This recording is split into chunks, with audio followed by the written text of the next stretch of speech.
Hello everyone, I am Jyoti Jha and welcome to NCERT the mind. तो आज हम पढ़ेंगे क्लास 4 की English workbook unit 5 Helen Keller. तो इसे पढ़ने से पहले अगर आपने अभी तक मेरे चैनल को सब्सक्राइब नहीं किया है तो जल्दी से एनसीईआरटी द माइंड को सब्सक्राइब कीजिए, लाइक कीजिए और पास में दिए गए बेल आइकन को भी प्रेस कर दीजिए ताकि एनसीईआरटी से रिलेटेड सारे वीडियोज़ आपके पास समय से पहुँचती रहे। और अगर आपने अभी तक हेलन केलर चैप्टर नहीं पढ़ा है तो इसका लिंक मैं डिस्क्रिप्शन बॉक्स में दे दूँगी, आप वहाँ से निकाल के भी इसे पढ़ सकते हैं। तो चलिए वर्कबुक बनाते हैं। आप भी अपना वर्कबुक निकालिए और मेरे साथ साथ बनाना स्टार्ट कीजिए। तो देखिए इसमें क्या कहा जा रहा है कि write one word for the following words और phrases, take help from the words given below. तो यहाँ आपको एक वर्ड लिखना है नीचे में, जो यहाँ पे वर्ड्स और फ्रेजेस हैं दिए गए नीचे। तो इसमें आपको नीचे जो है बॉक्स में से आप हेल्प भी ले सकते हैं, इसे देख के आपको लिखना है। तो यहाँ पे है जैसे कि वेरी मच, तो वेरी मच के साथ में क्या लगेगा, डियरली। यहाँ पे है आपका बॉक्स में, यहाँ पे डियरली, तो यहाँ पे लिखेंगे dearly. Closed up, locked. Lacing, discipline और कंट्रोल, वाइल्ड। उसके बाद है consent, say yes, agreed. To write the letters of a word correctly, spell. Soaked in water, wet. To imitate, copied. उसके बाद है कि the state of being sick, illness.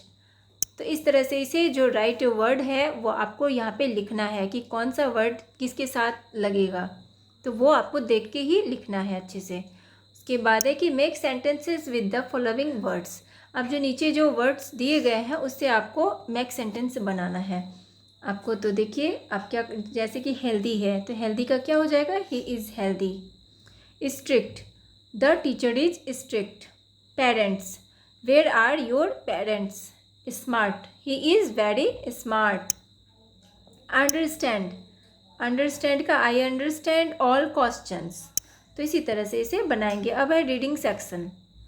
Read the given passage and answer the following questions. अब यहाँ पे passage पढ़ना है और उस पर जो है ना आपको आधारित क्वेश्चन का आंसर देना है। तो it was the summer of 1880। 1880 का समर था। A healthy baby girl was born in A small town in Alabama.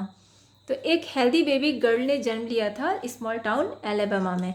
Her parents loved her dearly and named her Helen Keller.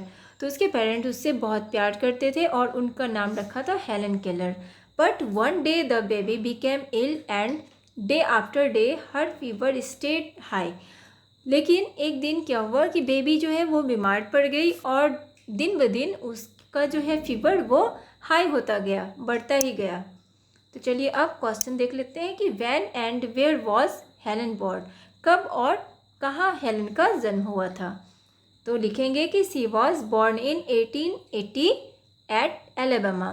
Alabama में 1880 में जन्म हुआ था हेलन का। उसके बाद है कि how was she at the time of her birth. तो वो अपने बर्थ के टाइम में कैसी थी।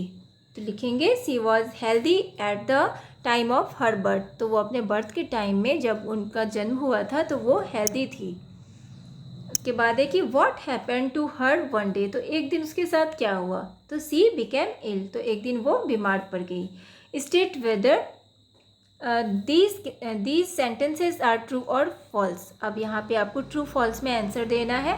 Helen was born in summer. तो हेलन का जन्म जो है वो समर में हुआ, तो ट्रू होगा। तो यहाँ पे हम लिखेंगे ट्रू। उसके बाद she was an unhealthy child since her birth. जब उसका जन्म हुआ था तो क्या वो एक अनहेल्दी चाइल्ड थी।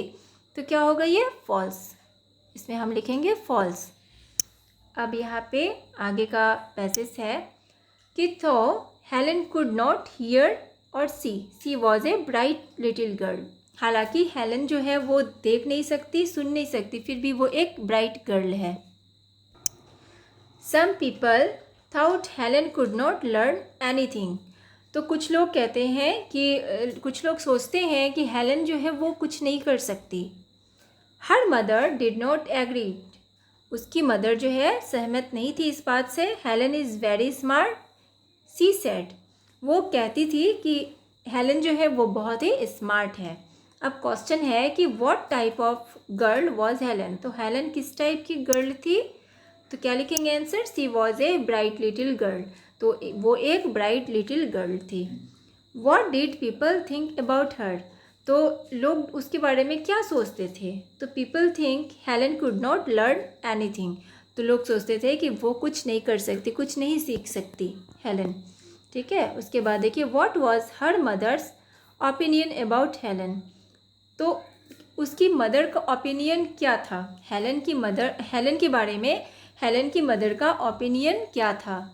तो क्या लिखेंगे कि her mother says Helen is very smart. तो उसकी मदर कहती थी कि हेलन वो बहुत ही स्मार्ट है। अब देखिए तीसरा पैसेज है कि her parents thought that they should find a teacher for her. अब देखिए उसके पेरेंट्स जो हैं उनके लिए एक टीचर फाइंड किए। Miss Sullivan a young teacher agreed to help Helen to learn to see the world. तो मिस सुलिवन जो एक यंग टीचर थी वो सहमत हो गई उनका हेल्प करने के लिए, हेलन को सिखाने के लिए। Miss Sullivan gave Helen a doll. Miss Sullivan जो है वो हेलन को एक डॉल दी। Doll spells doll. तो देखिए ये क्या होता है फिर डॉल, DOLL। डॉल का ये स्पेल करके बताने लगती है उसे। उसके she spelled the word with her fingers into Helen's hand. तो ये जो वर्ड है ना DOLL, तो इसका क्या करती है उसके फिंगर्स से वो उसके हैंड पर, हेलन के हाथ पर वो स्पेल करती है, बताती है। ठीक है, उसके बाद देखिए अब इसमें क्वेश्चन है कि what did Helens parents think. तो हेलन के जो पेरेंट्स हैं उन्होंने क्या सोचा, क्या किया? तो to find a teacher for Helen. तो उसने हेलन के लिए एक टीचर फाइंड किया। Who agreed to help her. तो हेल्प करने के लिए कौन एग्री हो गया? तो मिस सुलिवन जो एक यंग टीचर थी। ठीक है, तो वो उसके बाद देखिए what did she give her. तो उसने उसे क्या दिया? तो ए डॉल, एक डॉल दिया। How did she spell the word doll. तो डॉल का स्पेल उसने कैसे किया? तो she spell the word by her fingers into Helen's hand. तो देखिए वो अपने फिंगर से हेलन के हैंड पर स्पेल किया, यानी कि उसे समझाती गई और हेलन समझती गई। इसके बाद है कि one day her teacher made Helen put her hand into running water, then she spelled water। तो देखिए एक दिन क्या हुआ, उसकी टीचर जो है ना वो हेलन का हैंड क्या कर कि एक मतलब बहते हुए पानी में उसका हाथ डाल दी और उसे वाटर का स्पेल यानी करके बताने लगी। ठीक है, WATER ये फिर उसके हैंड पे लिख के उसे बताने लगी। Suddenly Helen understood that water, WATER means something wet running over her hand। तो देखिए अचानक जो है हेलन समझ गई कि WATER वाटर, इसका मतलब क्या होता है? कुछ वेट, यानी कि कुछ उसके हाथ के ऊपर से कुछ बह रहा हो, वो ऐसा समझ रही थी। अब देखिए क्वेश्चन है कि what did her teacher do. तो उसकी टीचर जो है वो क्या कर रही थी? तो her teacher made Helen put her hand into running water. तो क्या की उसकी टीचर उसका हाथ बहते हुए पानी में डाल दी। उसके बाद है क्वेश्चन कि व्हाट डिड हेलन अंडरस्टैंड। तो हेलन जो है वो क्या समझी? तो क्या लिखेंगे? Helen understand, WATER meant something wet running over her hand. तो हेलन समझी कि वाटर मीन्स होता है कि कुछ समथिंग वेट जो कि उसके हाथ के ऊपर से बह रहा था।